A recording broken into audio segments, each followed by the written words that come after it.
Bonjour à toutes, bonjour à tous et bienvenue dans l'école du futur. Au programme aujourd'hui, comment protéger sa vie privée sur Internet? Cours d'éducation au numérique, ce sera à suivre avec la famille Tout Écran. Il a une idée derrière la tech, c'est Gaël Musquet. Et Gaël, aujourd'hui on va voir avec toi ces satellites qui deviennent de véritables enjeux géopolitiques. Exemple avec KSAT qui couvre les zones blanches en Europe. Tout à fait, c'est le premier épisode de ma série sur l'accès à Internet par satellite avec KSAT, qui est un satellite géostationnaire. On va voir comment il a pu résoudre quelques problèmes d'accès à Internet dans les zones blanches. Plus fort que Netflix, Gaël Musquet. Notre question du jour, selon les Nations Unies, 1 milliard de personnes dans le monde sont bannies du numérique. Pourquoi? Eh bien parce qu'elles vivent avec une forme de handicap pour accéder à Internet. Plus de 70% des sites web ne leur sont pas accessibles. Alors, comment faire enfin pour que le numérique soit synonyme d'inclusion? Pour en parler en plateau avec nous aujourd'hui, Marion Ranvier, vous êtes toujours responsable d'accessibilité web et directrice de la fondation Content Square. Vous étiez venue nous parler de cette question absolument fondamentale l'année dernière. On va voir si les choses ont bougé. Bonjour à vous. Bonjour Marjorie. Et puis en plateau, on accueille aussi Mathieu Froidure. Mathieu, vous êtes le président d'Urbilog. Votre vie de tous les jours, votre quotidien, c'est justement d'aider ces entreprises, ces institutions à devenir accessibles en ligne pour ces publics qui sont justement coupés du web. Bonjour Marjorie, effectivement. Et justement, on va en parler avec vous tous les deux dans un instant, mais d'abord, focus.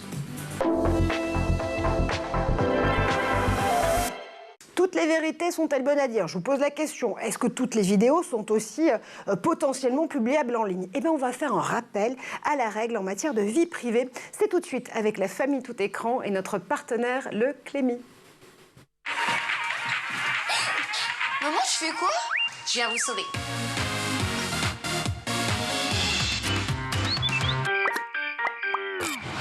Théo, il est temps que tu apprennes quelque chose sur moi et aussi sur ton père. Je vais devenir chauve comme lui? Pire que ça, on est en fait des fans de disco.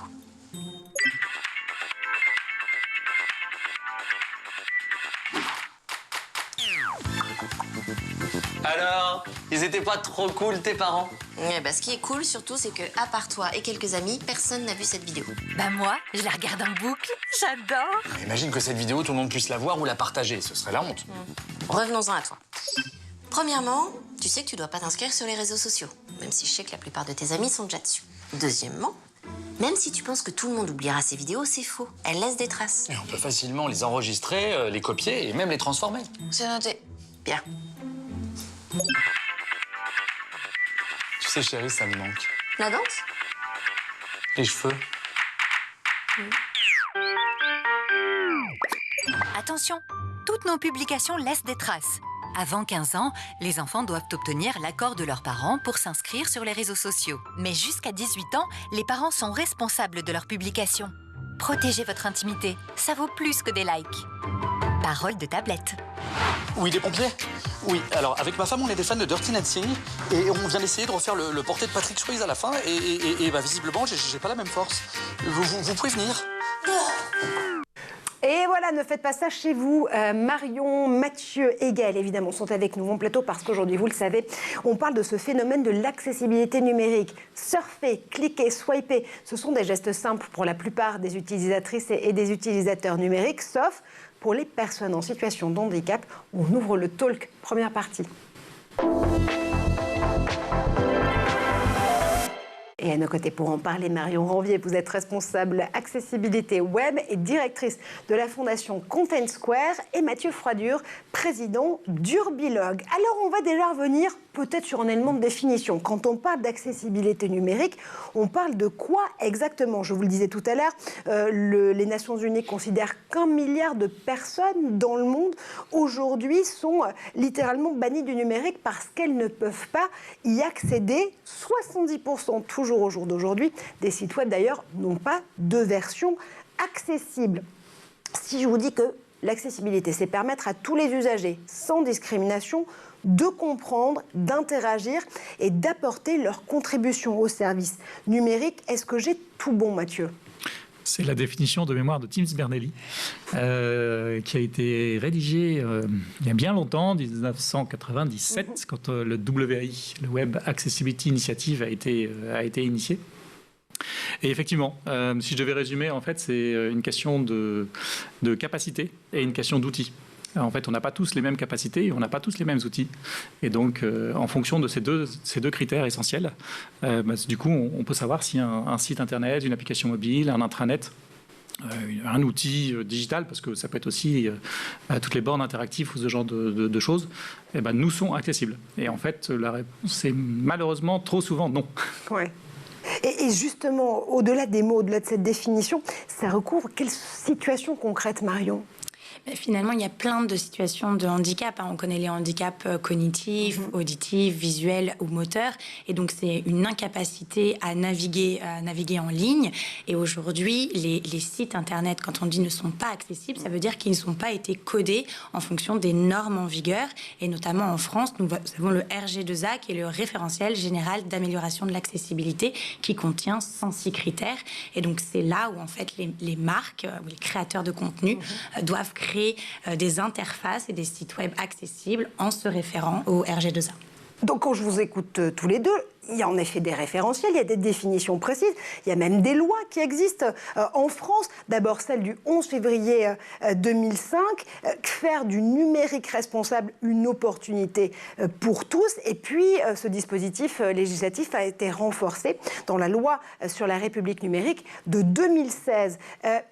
Honnêtement, la première loi date de 2005. En 18 ans, rien n'a changé, Mathieu ? Alors, je ne vais pas dire rien, parce que ce serait quand même faire déshonneur à tous ceux qui aujourd'hui s'investissent sur le sujet. En fait, il reste encore beaucoup de choses à faire, mais il y a une certaine prise de conscience aujourd'hui, c'est-à-dire que notamment les grands acteurs, parce que dans la loi de 2016, de manière complémentaire à la loi de 2005, en fait, elle oriente aussi le sujet de l'accessibilité numérique auprès des publics, enfin des secteurs publics, c'était 2005, et secteur privé, c'est globalement 2016, si je devais résumer, avec 3 obligations légales. La première, c'est déclarer son accessibilité. La deuxième, c'est réaliser ce qu'on appelle des schémas pluriannuels d'accessibilité et avoir un correspondant sur le sujet de l'accessibilité numérique. Donc oui, les choses bougent pour un certain nombre d'acteurs, souvent sur la partie émergée de l'iceberg. Ouais. Si vous prenez alors les grands acteurs aujourd'hui qui s'investissent, globalement sont les banques, les assurances, un peu le retail maintenant quand même, les ministères. Il y a quand même un certain nombre de ministères qui ont fait des efforts. Pas les 250 qu'on a en cible, mais en tout cas, il y a un certain nombre d'acteurs qui se mobilisent. Le transport aussi.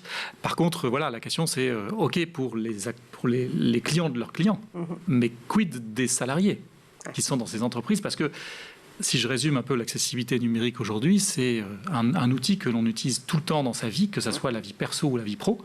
Et l'idée aussi, c'est de permettre aussi l'intégration professionnelle, au même titre que l'on pourrait avoir une intégration à la fois sociale et culturelle. Donc ce que vous nous dites, c'est que quand ces lois sont respectées, si elles le sont, il y a en plus une accessibilité à 2 vitesses, celle qui pourrait être prise, même de façon un peu cynique, pour ces entreprises, pour ces institutions, sur la partie expérience utilisateur et utilisatrice pour leurs clients, pour leurs usagers, sur lesquels, oui, parfois, ils arrivent à faire un peu le job quand même en matière d'accessibilité, sauf que la double vitesse, elle vient auprès des collaborateurs et des collaboratrices qui, parfois, sont les plus mal chaussés, Marion, si je comprends bien. Oui, tout à fait. Je rejoins Mathieu, parce que finalement, les personnes en situation de handicap, elles sont aussi au sein des entreprises. Et donc, comment on accueille un collaborateur en situation de handicap, comment on a un onboarding accessible.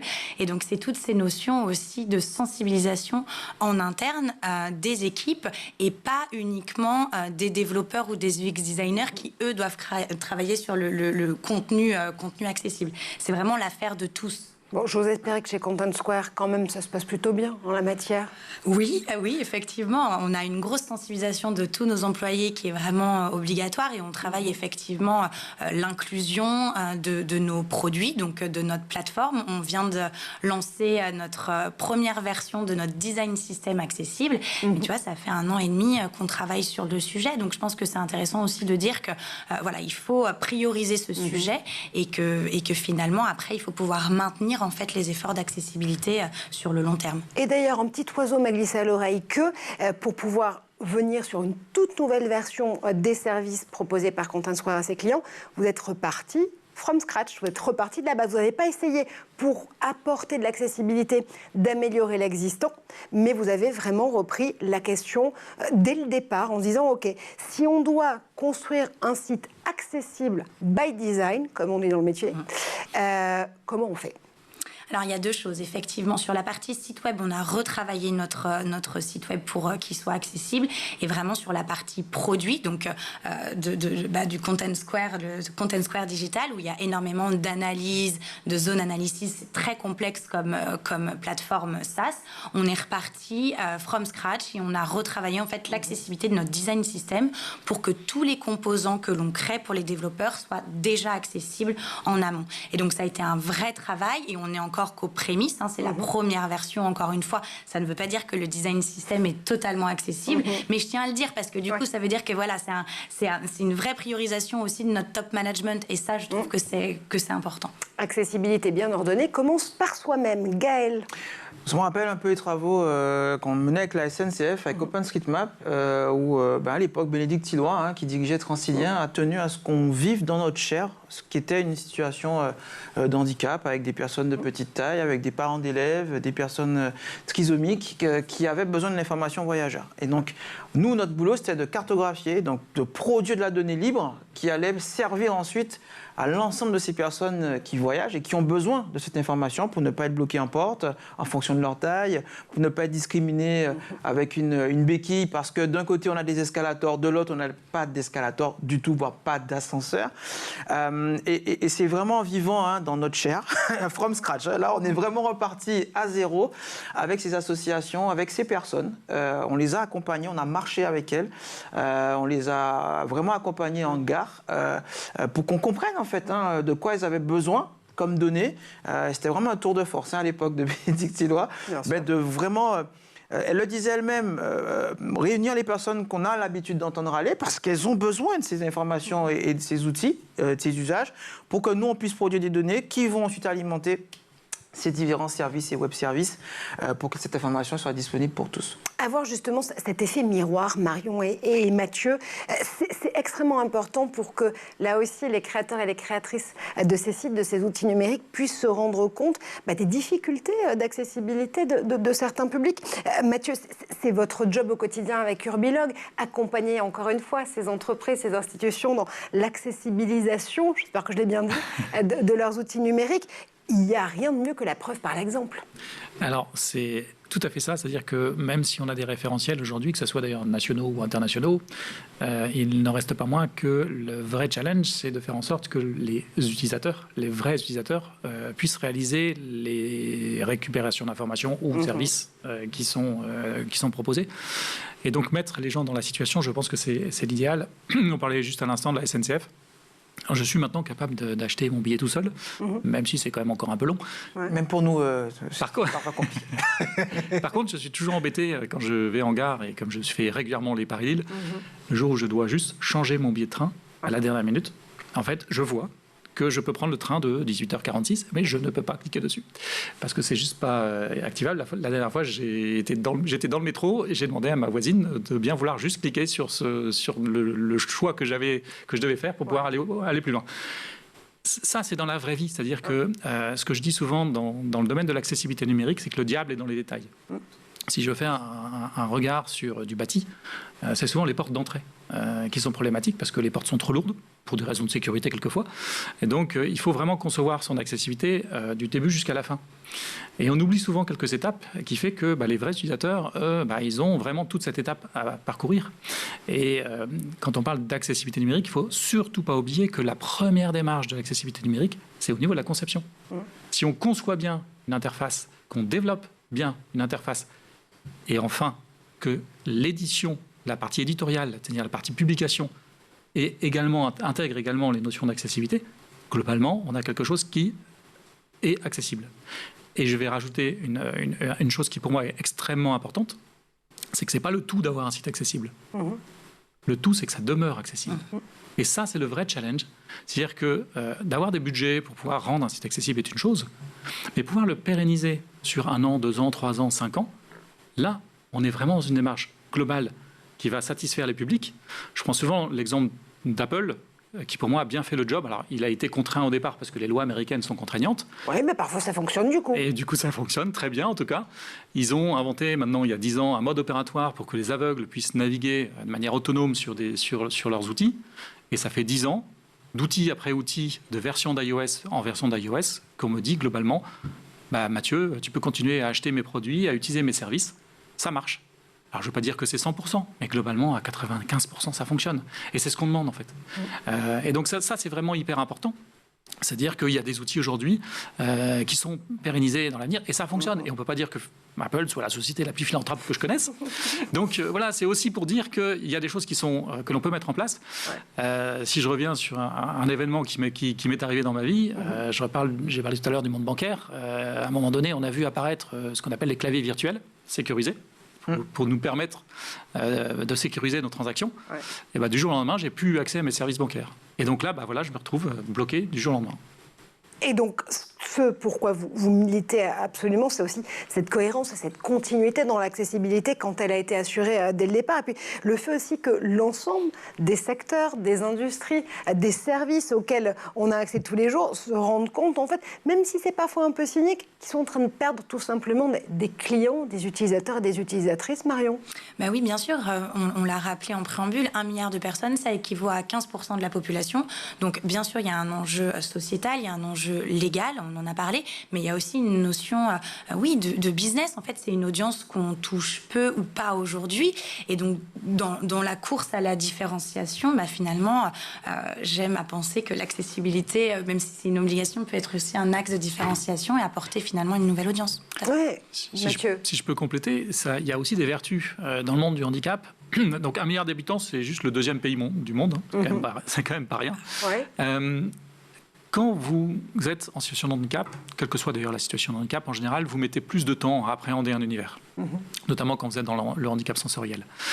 À partir du moment où vous avez acquis la connaissance de l'outil, si je prends l'exemple d'acheter des produits en ligne, par exemple, vous gardez cet outil. C'est-à-dire qu'une fois que vous avez fait l'acquisition de la connaissance de comment ça fonctionne, alors vous espérez juste que ça ne va pas changer du jour au lendemain.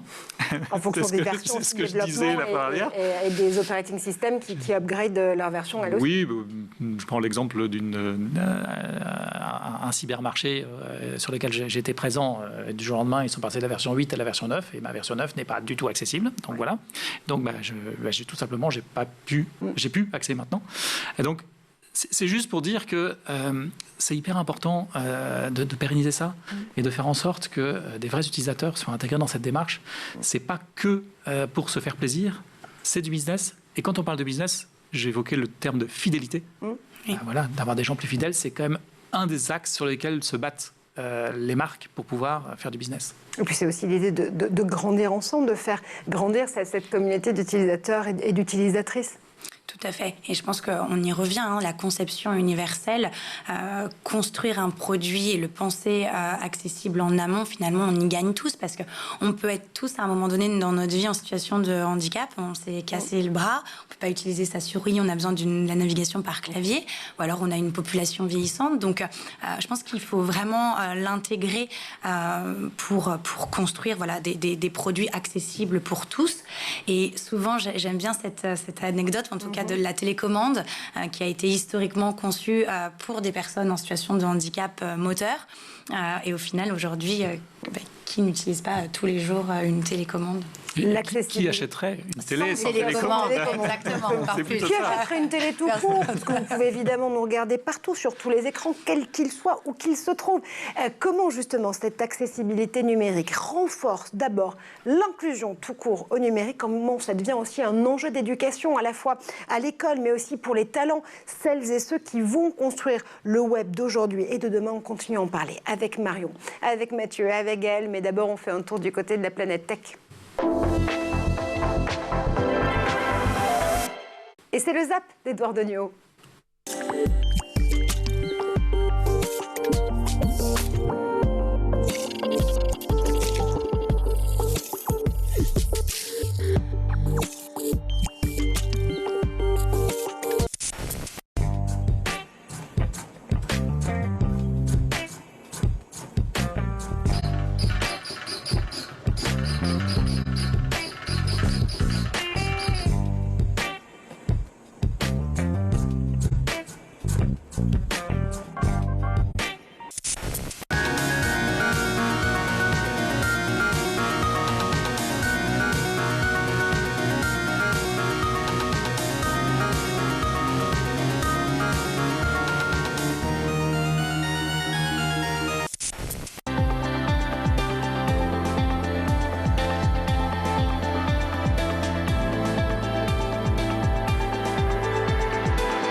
just like now. So one California genius disproved the simile useless as a fifth wheel. His fifth wheel aimed sideways, and with it you could sneak into the tightest hole. Better than power steering? Well, somehow it never caught on. Why not? We'll never know. That's ancient history.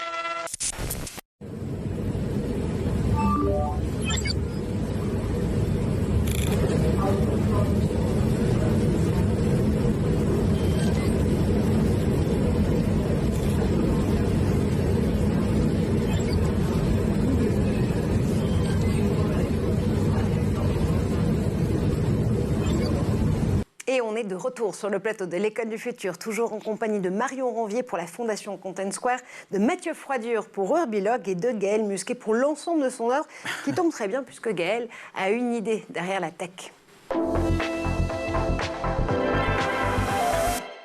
Et aujourd'hui, on va comprendre avec toi, Gaël, pourquoi certains satellites peuvent revêtir des enjeux géopolitiques. Tout à fait. On a sur l'ensemble des moyens d'accéder à Internet des modems analogiques pour accéder au début. Vous savez, ces petits modems qui font des petits bruits stridents au début de l'Internet. Modem 56K.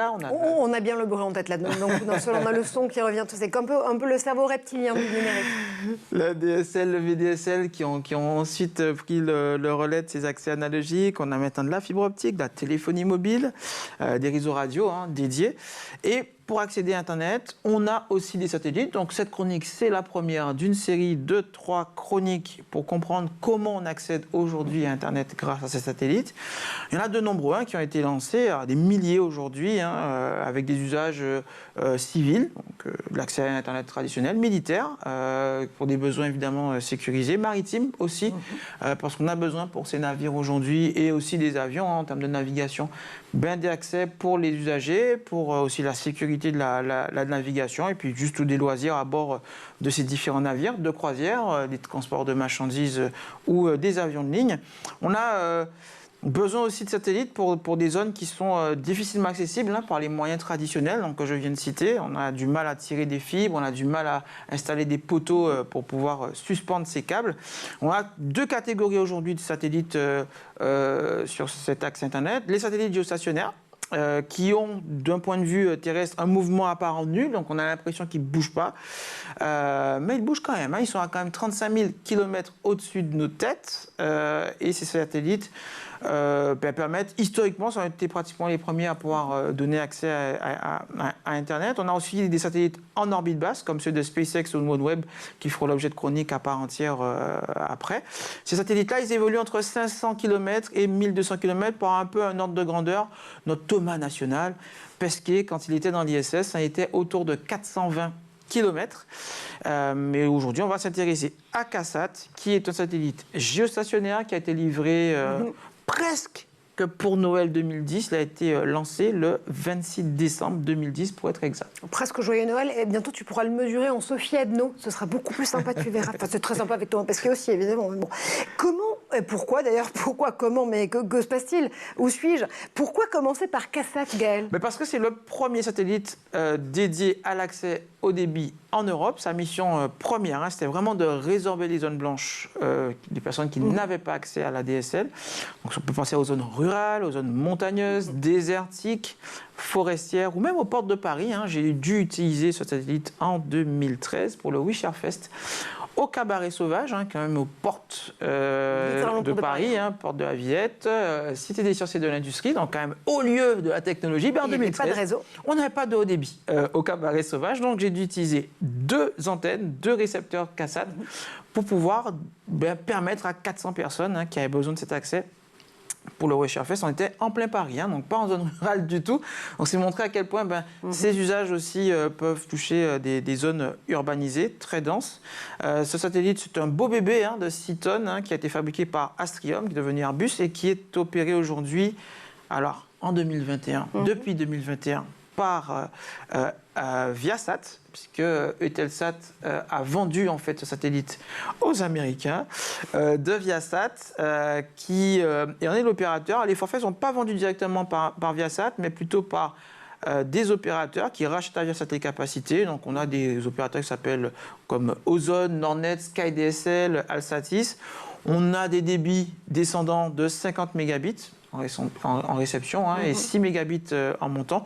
Aujourd'hui, même des compagnies aériennes l'utilisent régulièrement pour pouvoir donner accès à Internet aux passagers dans les avions. Bon, ça doit faire plaisir au commissaire Thierry Breton de cette affaire-là. Avant justement d'envisager avec toi les enjeux géopolitiques de ces satellites et constellations satellitaires, je voulais juste quand même vous poser une question rapidement, Marion et Mathieu. Ça commence par là, l'accessibilité, pas de réseau, pas d'accessibilité tout court. L'inclusion numérique, oui, ça commence par là, effectivement. Les zones blanches, on peut pas avoir usage ou aller sur Internet, ça commence par là, tout à fait. Alors justement, cette solution d'Internet par satellite, il y a des défauts, il y a des inconvénients. Ou est-ce qu'on se dit que c'est quand même une solution qui peut faire feu de tout bois? Alors, le premier défaut de cet accès-là, c'est qu'il est loin des yeux et loin du cœur. Loin du cœur des opérateurs, loin du cœur réseau des opérateurs télécommunications. Oh là là.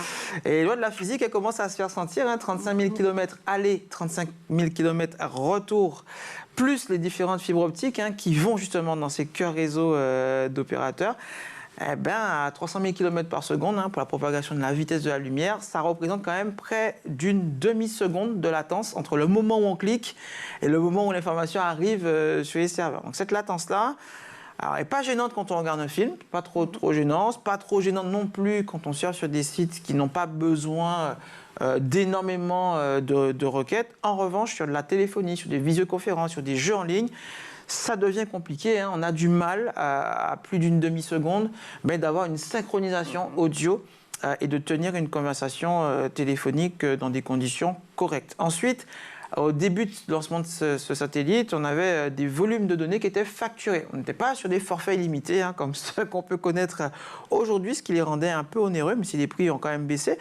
On a en plus besoin d'installer une antenne parabolique de grande taille, quand même, 80 cm, ça commence à faire, parce qu'en dessous, on a des problèmes d'accès à Internet quand il pleut. C'est un satellite qui utilise des fréquences qui sont sensibles à la pluie.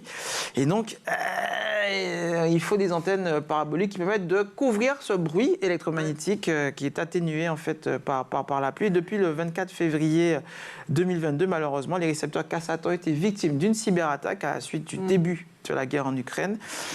Une attaque qu'on attribue aux Russes et qui a malheureusement bloqué des éoliennes qui ont été déconnectées des réseaux électriques parce qu'ils utilisaient ces récepteurs, ces générateurs électriques, utilisaient en fait ces modems KSAT. Ça n'a pas impacté la navigation aérienne, heureusement, quand même. Heureusement.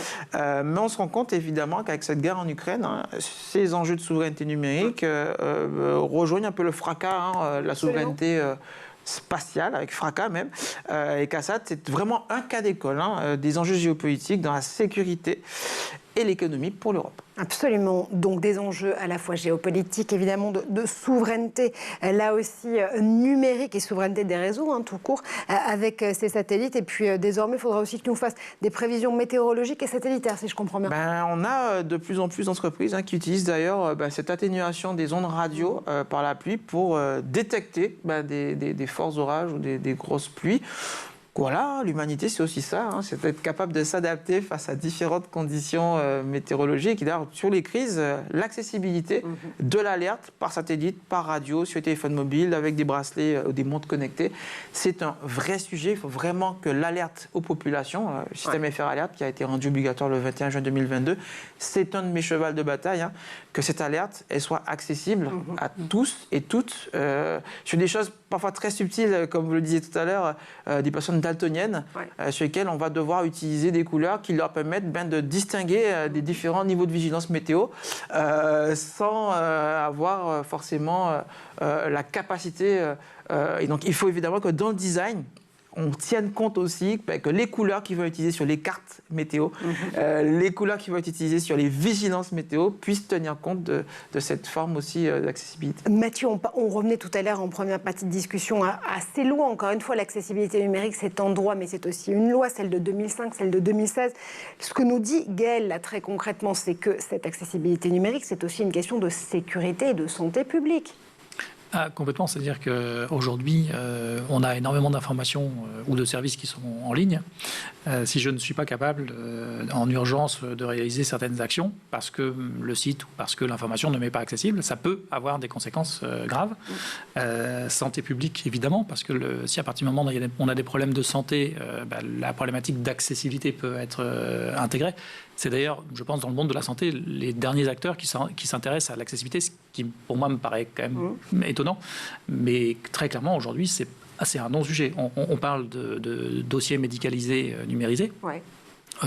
J'ai jamais entendu parler du fait qu'il faille donner accès et rendre accessibles ces informations. Alors que ça me semble juste évident, mais ça n'a pas l'air d'être évident pour tout le monde. Et ben on va continuer de mettre en avant l'évidence, tiens, justement, avec cette accessibilité numérique qu'on célèbre aujourd'hui avec vous, Mathieu, aussi avec Marion Hegel. C'est la deuxième partie du talk, tout de suite.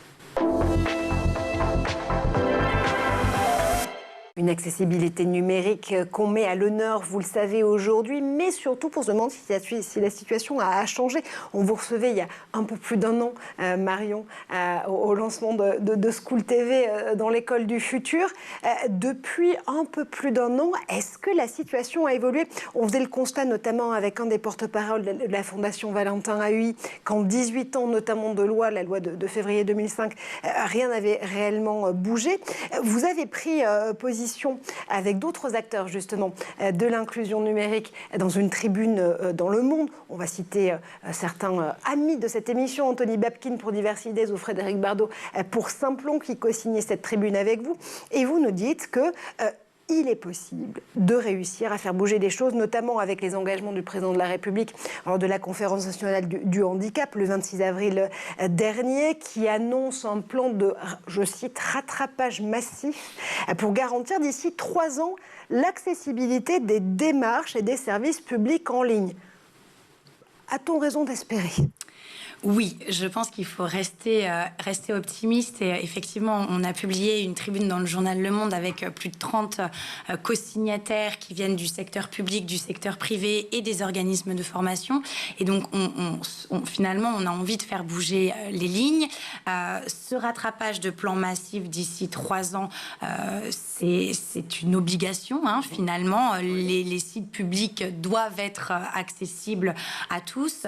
Et il y a une autre annonce qui a été faite aussi, c'est de former 400 000 experts au numérique. Et donc, cette proposition-là, nous, on se dit que former ces experts au numérique, il faut aussi qu'ils soient formés à l'accessibilité numérique. Ouais. Et on veut même aller plus loin parce qu'on s'est rendu compte qu'au final, aujourd'hui, les futures générations, les futurs leaders de demain ne sont pas sensibilisés et ne sont pas formés à l'accessibilité numérique. Et donc, finalement, quand ils seront en poste, ils ne pourront pas mettre en place les bonnes pratiques et amorcer cette transformation.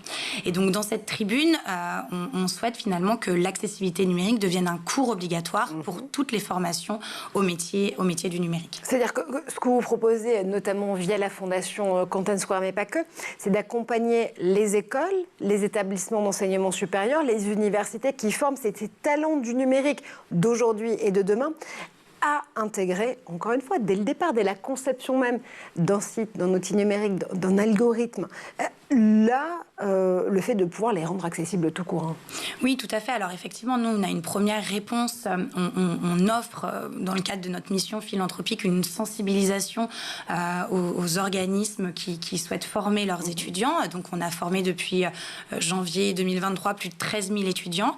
C'est une sensibilisation aux basiques de l'accessibilité. Donc c'est une première réponse.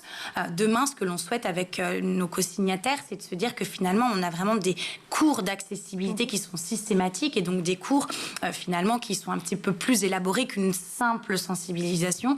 Mais aujourd'hui, effectivement, c'est une première réponse que la Content Square Foundation apporte. Et justement, ces étudiants et étudiantes, quand vous arrivez avec cette sensibilisation, ces premiers cours d'accessibilité au numérique, ils ont conscience en fait du phénomène où même eux parfois ça les dépasse un peu. Pour être honnête, ils n'en ont pas conscience. Et c'est d'ailleurs une des premières questions que l'on pose. Quelle est pour vous la définition de l'accessibilité numérique? Et donc, on peut avoir de l'accessibilité au hardware, on en parlait, au réseau.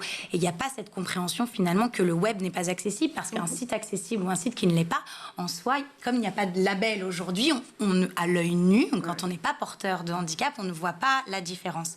Et donc, c'est ça qui est assez intéressant. Et moi, j'aime beaucoup, finalement, ces discussions avec les étudiants, parce qu'ils ont envie d'apprendre, notamment, je parle des développeurs qui reviennent souvent en disant mais nous on veut un code éthique, on veut un code propre, on veut créer accessible et inclusif. Et donc finalement c'est des discussions assez fantastiques et on ouvre en fait aussi les esprits. Et donc c'est aussi voilà cette notion d'éducation et de sensibilisation qui est assez intéressante. Bon, j'allais dire que ce serait presque une bonne nouvelle, pardonnez-moi Mathieu, mais peut-être que grâce à ces actions justement dans les écoles et les établissements d'enseignement supérieur des talents du numérique, Marion, on va peut-être vous mettre au chômage avec Urbilog.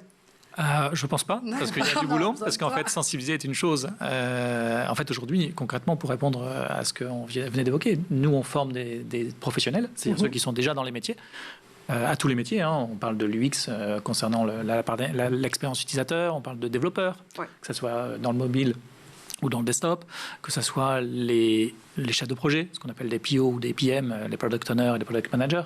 On forme des personnes qui vont aussi faire ce qu'on appelle de la recette. C'est en fait les tests qu'on va faire sur la création de sites.